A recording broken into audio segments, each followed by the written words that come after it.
Ayo berinvestasi akhirat, bangun rumahmu di surganya. Sempurnakanlah ibadah Anda dengan beramal jariah yang pahalanya tidak terputus hingga akhir kiamat.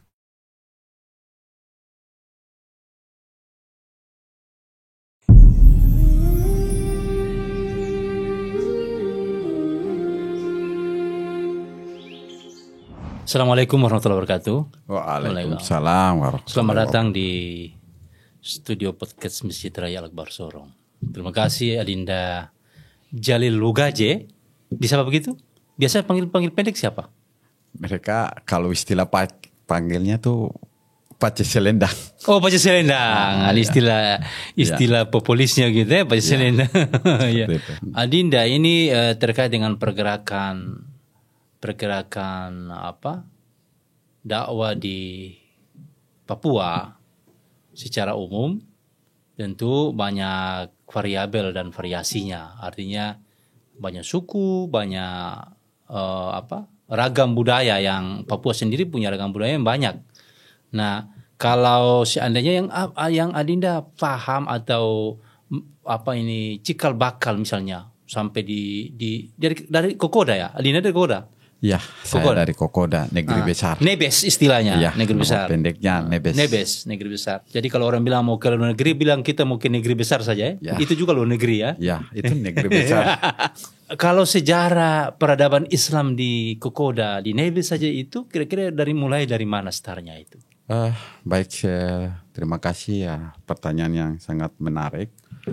Kalau kita tarik kembali waktu, tentu itu dari generasi saya sudah masuk generasi yang keempat.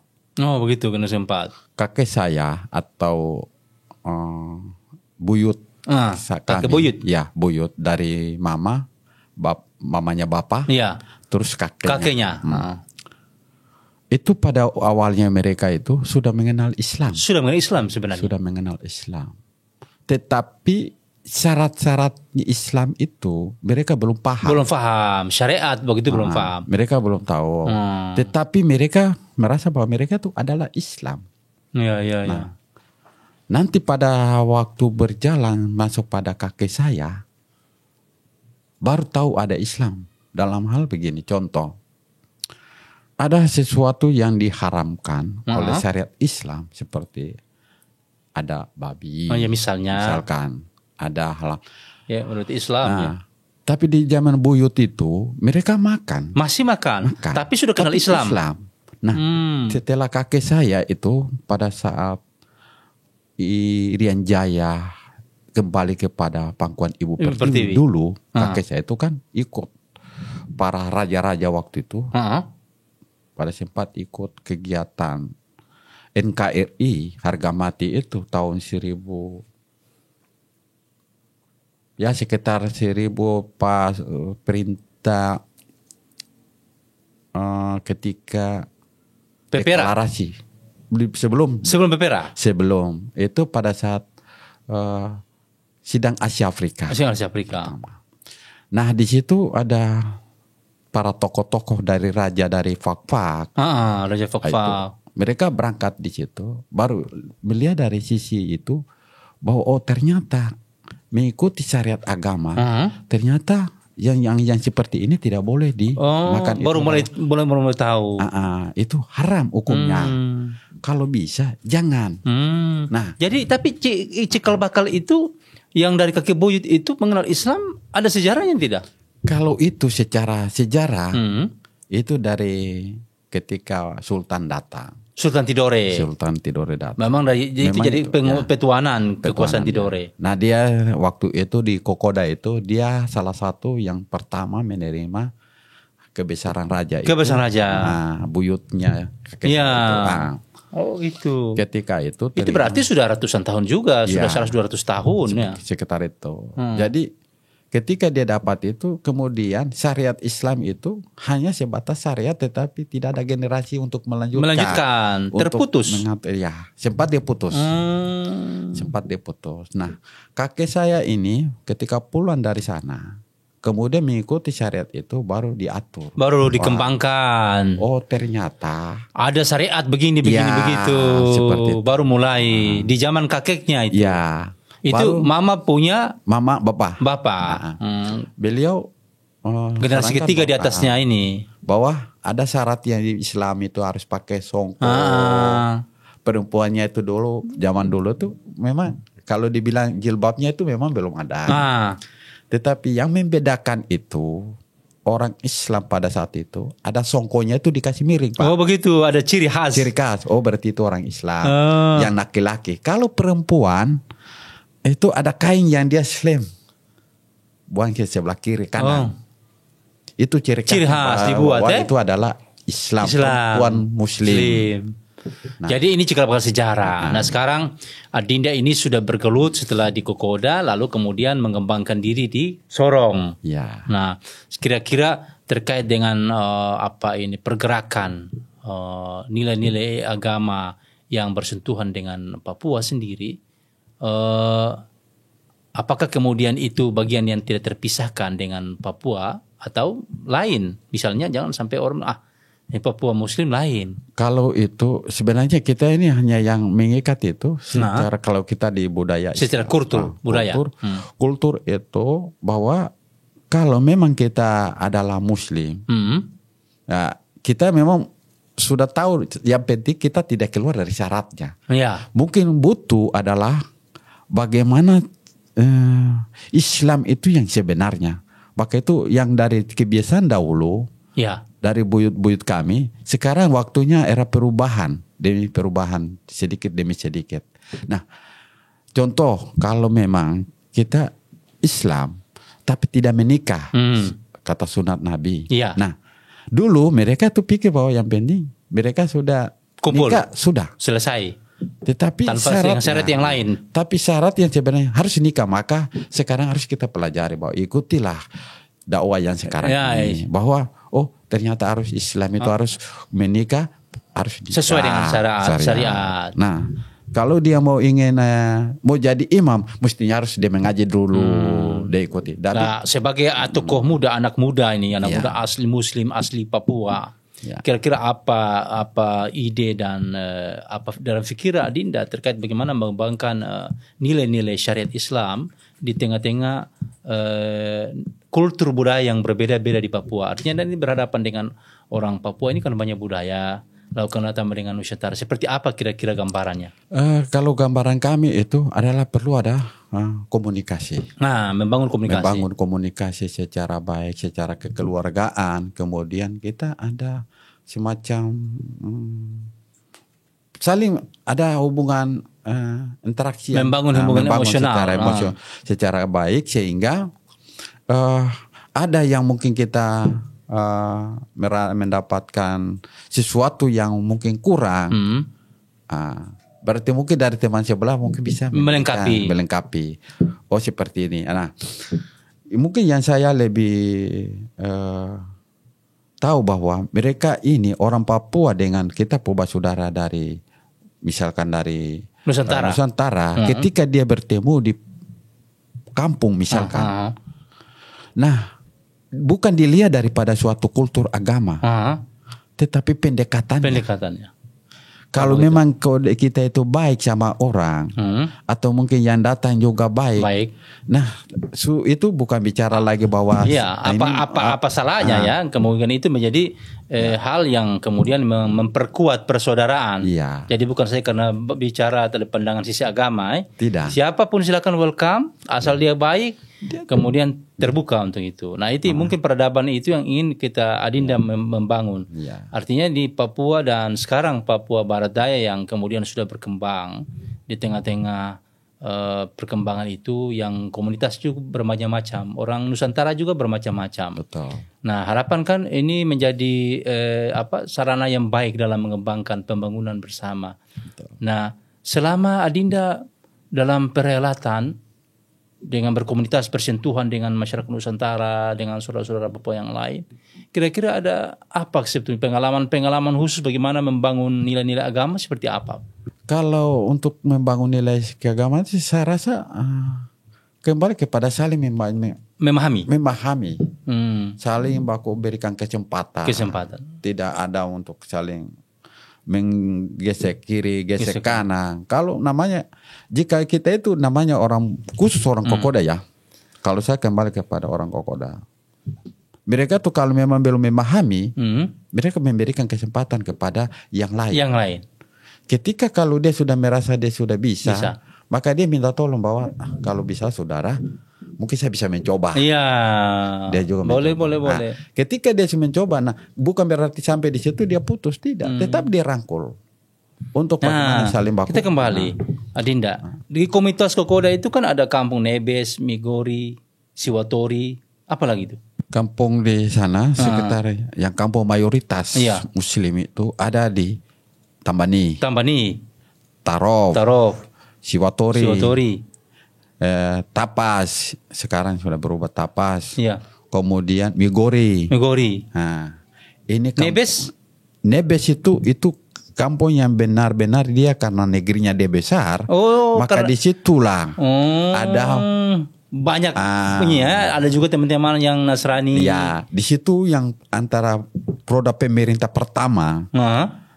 Mulai pertemuan antara adat, agama dan pemerintah. Itu negeri besar. Nebes itu. Nah, bukan Inanwatan. Inanwatan itu dia adalah bagian dari informasi. Ketika informasi yang di dalamnya itu adalah pemerintah Inanwatan. Tapi dia punya hasiat untuk wilayah adat, untuk mengatur masyarakat di dalam masyarakat lokal itu.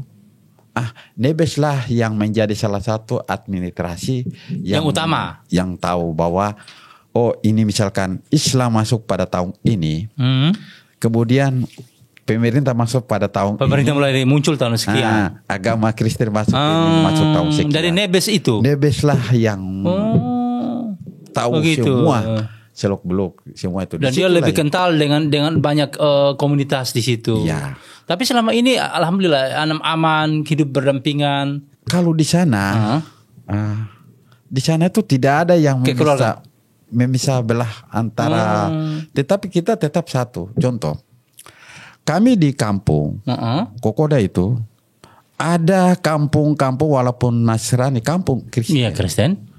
Tetapi di situ ada masjid. Kami bangun masjid.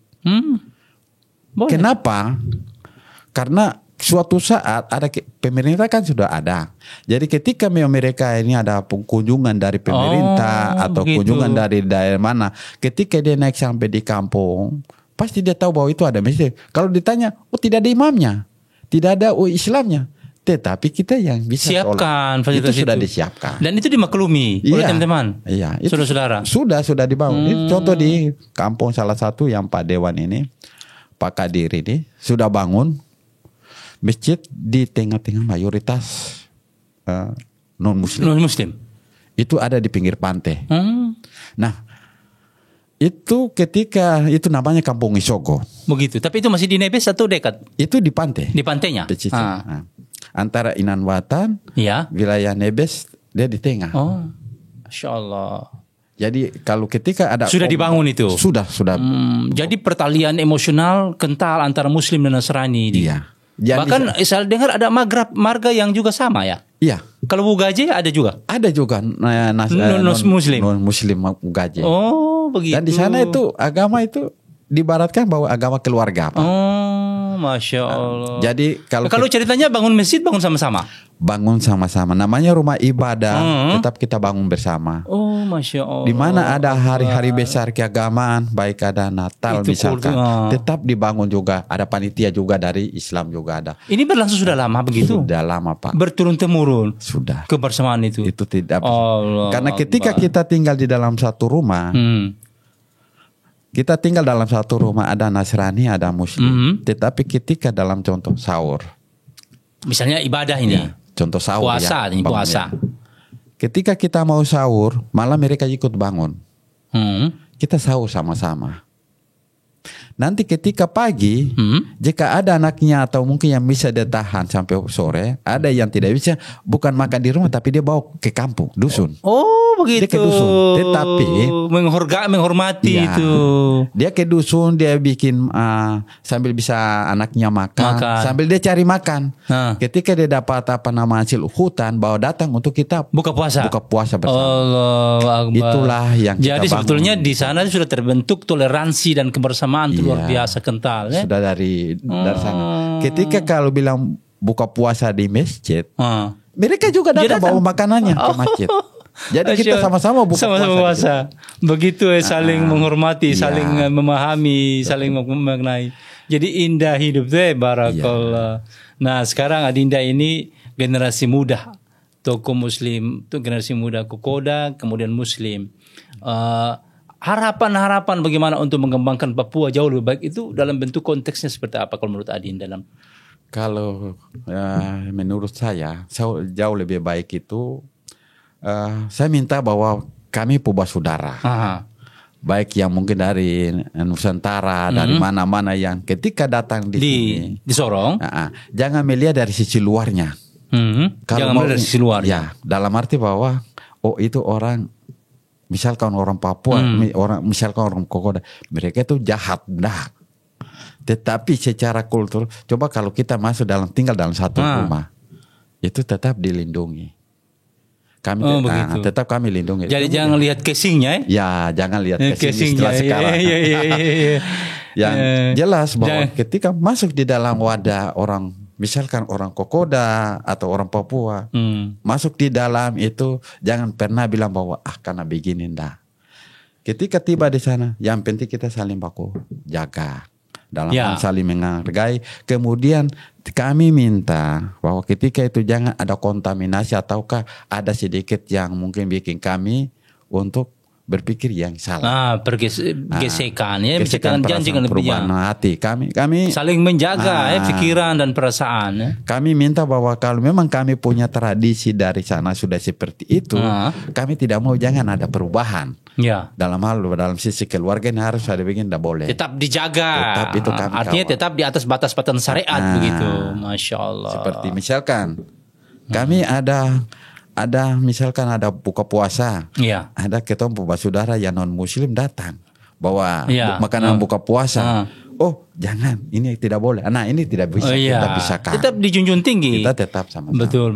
Nah itu yang kami minta bahwa jangan sampai ada masukan-masukan. Jangan sampai budaya itu kami menghilangkan budaya. Iya betul. Itu yang harapan saya. Artinya harapannya tetap menjaga kultur dan budaya di tanah ini. Kalau bahasa orang Pendatang biasanya atau Nusantara itu ada bahasa yang orang Sumatera, orang Padang itu di mana bumi dipijak, di situ kami dijunjung. Masya langit dijunjung, Masya Allah. Ya seperti itu kira-kira. Seperti itu. Kita harus juga memahami bagaimana kultur dan budaya setempat. Nah Adinda Selendang Pace Selendang. Iya.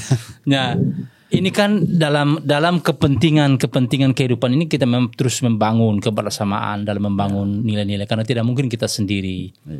Karena kalau kita sendiri tidak akan mampu. Betul. Apapun persoalan kalau bersama-sama akan selesai. Betul sekali Pak. Nah kan selama ini Adinda mungkin aktif di pergerakan, ada Majelis Muslim Papua. Ada apa lagi selain itu dan pergerakan untuk bagaimana membangun nilai kebersamaan. Lembaga adat misalnya atau apa yang berkembang kemudian. Yang selama ini sementara saya kalau di dalam organisasi lokal. Memang saya berada di posisi Majelis Muslim Papua. Saya di situ sambil saya merangkul, sambil saya melindungi batas-batas yang harus kita sama-sama jaga secara syariat. Tidak dipisahkan dari hal-hal yang mungkin kurang, tetap kita saling baku jaga. Yang kedua, kebetulan saya memang ada di salah satu organisasi juga. Lokal juga? Organisasi lokal juga. Dalam itu ada adat atau organisasi adat.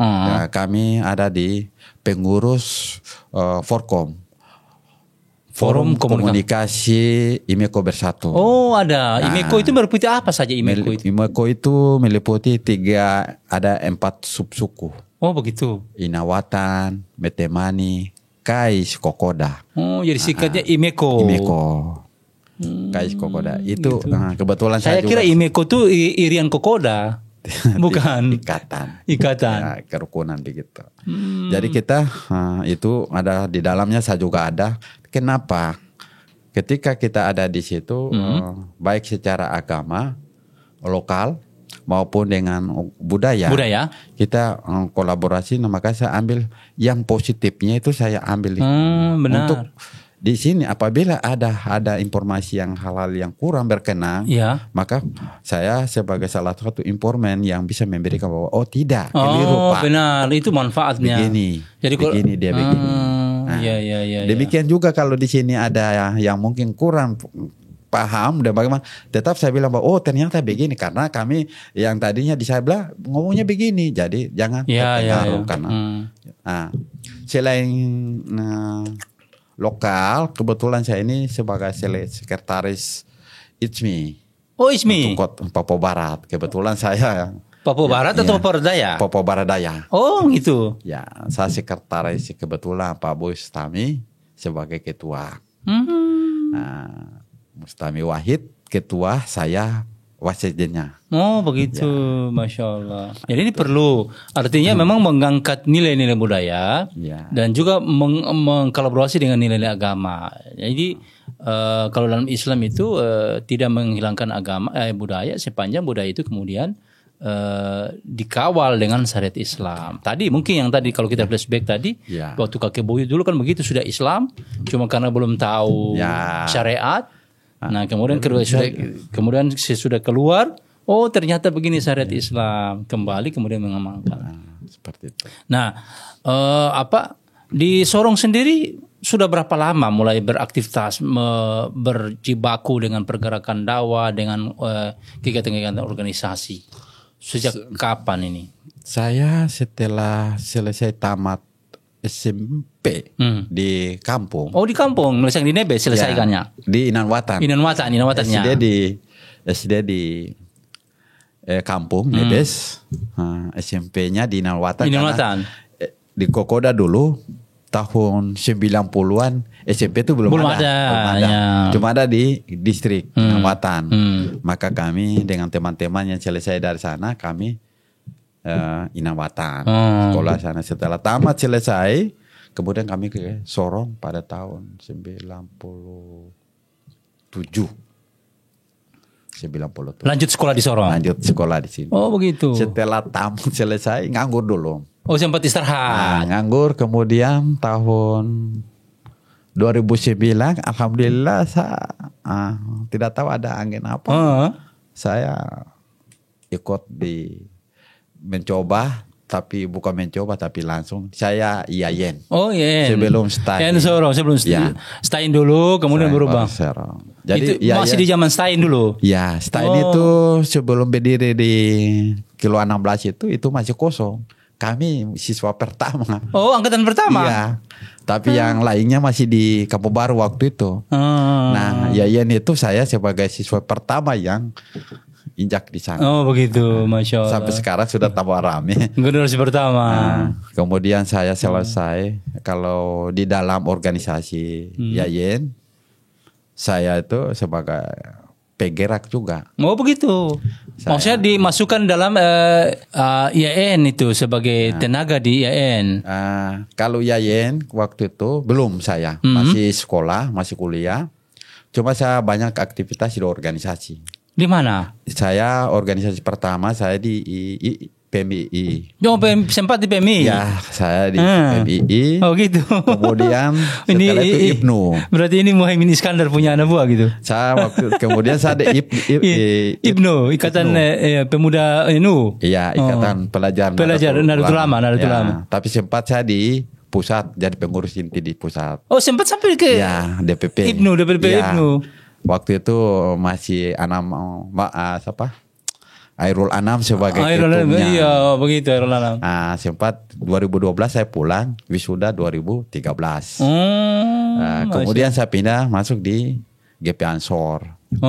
Setelah GP Ansor, sebelum saya GP Ansor, tapi saya bikin karena waktu itu 2013 Allah. Berarti anak muda yang banyak punya pengalaman melintang di organisasi pemuda ya, Masya Allah. Dan juga ini saya penting ini. Dan pertama itu memang saya sebagai orang Papua orang Kokoda atau orang Papua yang pertama kali sebagai presiden mahasiswanya saya waktu itu. Presiden mahasiswa di IAIN? IAIN. Pertama saya coba ketua DEM-nya. Oh begitu. 2 kali saya pimpin. Setelah itu kemudian baru saya suruh ada teman saya Rahmat Mawi, saya suruh lanjutkan. Saya suruh selesai. Nah, jadi memang banyak hikmah pengalaman yang saya ambil di kampus. Memang teman-teman juga banyak yang Kokoda yang Muslim Papua memang harus dilibatkan dalam organisasi sehingga wawasan bertambah, teman bertambah, pemikiran bertambah ya. Masya Allah. Jadi ini kan menjadi khazanah bagi Papua sendiri. Betul. Karena pada akhirnya kan ini harus ada ahli generasi tadi. Kalau kemudian bermumpuni, kenapa tidak? Kenapa harus pilih orang lain misalnya?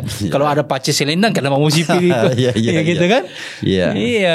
Oh jadi sekarang aktivitas di IAIN? Iya. Kemudian saya waktu itu kebetulan dipanggil untuk bantu di IAIN, Einstein. Kemudian 2016 saya masuk sebagai pegawai honorer di sana. Oh begitu. Alhamdulillah sampai sekarang. Sampai sekarang. Jadi berjibaku bagaimana membantu mengembangkan IAIN itu ya. Saya pindah-pindah termasuk IAIN juga untuk perubahan nama juga. Alhamdulillah saya juga ikut berkiprah. Ini penting, Masya Allah. Jadi dedikasi kita, perjuangan kita untuk Papua, untuk dunia pendidikan, untuk dakwah, untuk agama ini memang harus dibuat dengan segala macam cara. Dan memang segudang pengalaman di organisasi keagamaan, organisasi pemuda, mahasiswa ini luar biasa. Memang kira-kira harapan apa bagi anak-anak Papua ini ke depan, generasi muda Papua ini supaya Papua ini lebih baik? Harapan kami itu bahwa mungkin pertama kepada pemerintah juga. Pemerintah. Kalau pemerintah sekarang, kalau bisa dengan adanya perubahan menjadi provinsi, lebih banyak memperhatikan kepada anak-anak Papua. Dalam hal ini bahwa tidak dilihat pada sukuisme. Terutama orang Papua itu kalau bisa jangan dilihat karena ini beda kampung, beda daerah. Ini karena beda daerah. Itu sama-sama satu Papua juga. Tapi kita ini sama-sama. Terus mungkin mungkin agama misalkan. Nah kalau ini kita hilangkan, kita kalau mau bangun negeri tidak dilihat daripada. Benar. Hilangkan semua perbedaan. Satu tujuan, negeri ini harus maju. Dan memberdayakan anak-anak Papua. Ini untuk pemerintah. Nah, sekarang bagaimana dengan generasi Papua sendiri? Kemudian sekarang kalau generasi muda ini yang kalau kita mau kembalikan mereka, tentu ada pendekatan. Pendekatan yang tadi saya sampaikan bahwa pemerintah itu kalau ada bisa memberikan perhatian khusus kepada generasi muda Papua dalam hal bahwa mungkin ada anak-anak jalanan orang Papua yang mungkin karena kita harus cek atau pendekatan kira-kira ada kekurangan di mana sehingga mereka ini juga jangan sampai barangkali Adinda mungkin bisa juga dengan jalur-jalur tadi, dari jalur adat, dari Muslim Papua, buatlah pendataan baru serahkan kepada pemerintah. Ini loh, kita punya data ternyata ada anak-anak Papua yang belum sekolah, yang putus sekolah, yang ekonominya perlu dibantu. Mungkin itu bantu pemerintah. Memang kami sudah bangun itu, sudah buat situ. Tapi sampai sejauh ini kita tidak bisa bicara. Nanti bilang bahwa ini kenapa ini dicerita. Tapi kalau hal itu kami sudah buat. Sudah buat dan sampai sejauh ini kami belum ada respon atau tanggapan. Nah, kebanyakan orang Kokoda atau orang Papua ini banyak itu dari kampung itu kita titip ke pesantren. Saya melihat itu ada program Gubernur Papua Barat Daya yang baru itu. Di salah satunya itu ada program beasiswa. Beasiswa itu perlu diambil juga. Jadi dorong bagaimana supaya anak Papua ini maju. Meningkatkan SDM-nya, kualitas sendiri bangun. Dengan sendiri dia akan jadi raja, pemimpin di negerinya sendiri. Betul. Begitu kan ya? Harapan saya semoga itu yang kalau memang itu boleh saja. Boleh. Namun yang tadi saya kembali bahwa kita tidak lihat daripada batasan-batasan itu. Nah, sehingga kita ini kalau ingin betul-betul membangun, maka harus kita lepaskan ego-ego seperti itu. Semua ditinggalkan. Mari kita bangun sama-sama orang yang berdiri di atas tanah Papua yang ada di kota Sorong misalkan, Papua Baradaya, sehingga anak-anak itu cerdas, damai dan tentram, maka hilangkan kebiasaan itu, mari kita sama-sama kerja.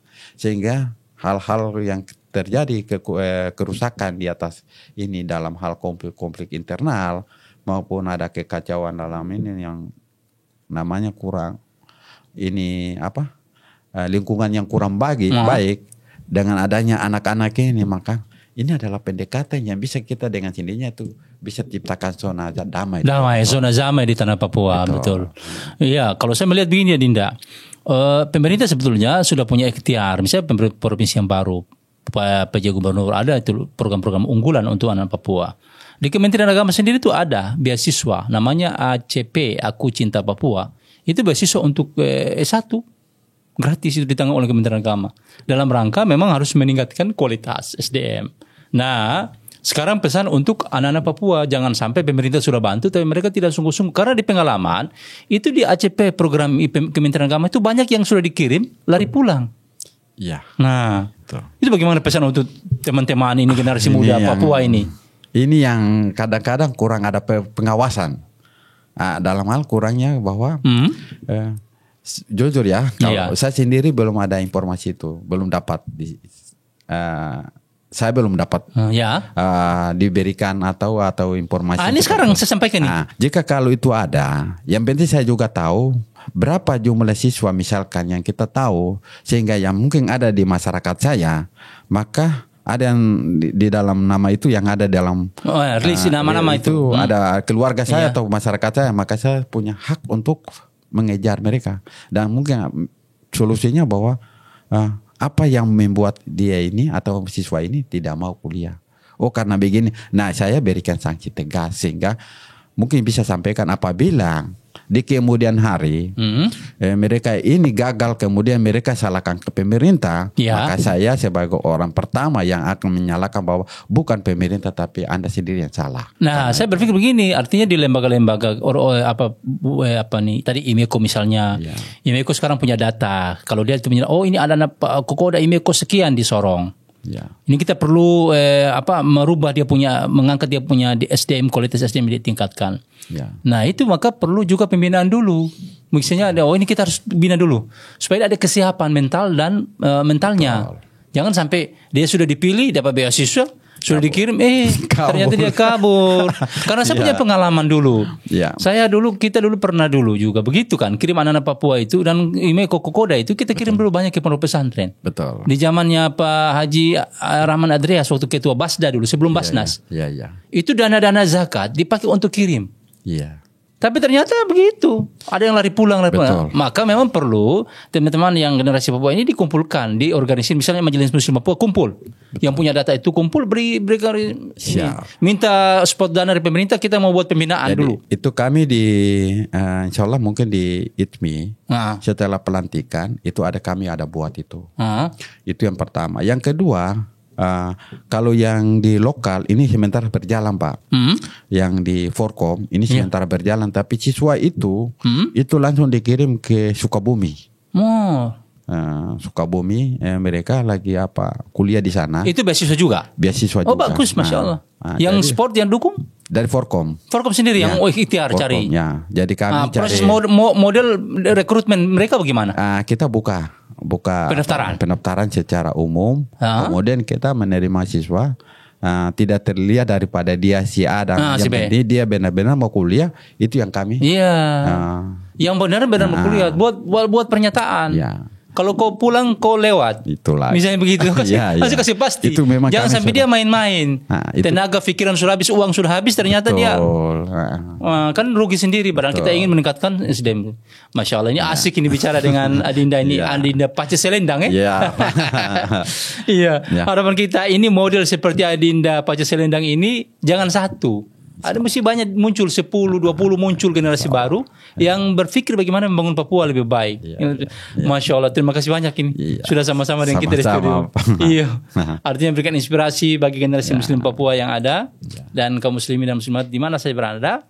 Inilah bagaimana kondisi real yang kita ingin menggali pengalaman dan nilai ide-ide cemerlang dari generasi Papua untuk membangun negerinya sendiri. Mudah-mudahan dari pemikiran ini bisa juga menggugah teman-teman yang lain untuk mendorong, sama-sama kita dorong perubahan di negeri ini, insya Allah. Terima kasih banyak telah bersama kita di studio ini. Tapi sebelum kita tutup closing, pemirsa channel YouTube Masjid Raya, jangan kemana-mana dulu karena ini ingin disampaikan bahwa bila Anda punya kelebihan rezeki, jangan lupa untuk berpartisipasi di pembangunan Masjid Raya Al-Akbar Sorong untuk percepatan penyelesaian pembangunan yang menjadi idaman kita bersama, insya Allah. Datang ke Masjid Agung, sampaikan sumbangan dan partisipasinya, insya Allah. Terima kasih, Pak C. Selendang. Semoga berkah dari pertemuan kita ini, insya Allah. Terima kasih banyak. Terima kasih, Pak Ustadz. Assalamualaikum warahmatullahi wabarakatuh. Waalaikumsalam warahmatullahi wabarakatuh. Ayo, dukung media dakwah Masjid Agung Al-Akbar dengan ikut berdonasi pengadaan alat multimedia dan operasional dakwah. Usia boleh terputus, pahala jariah mengalir terus.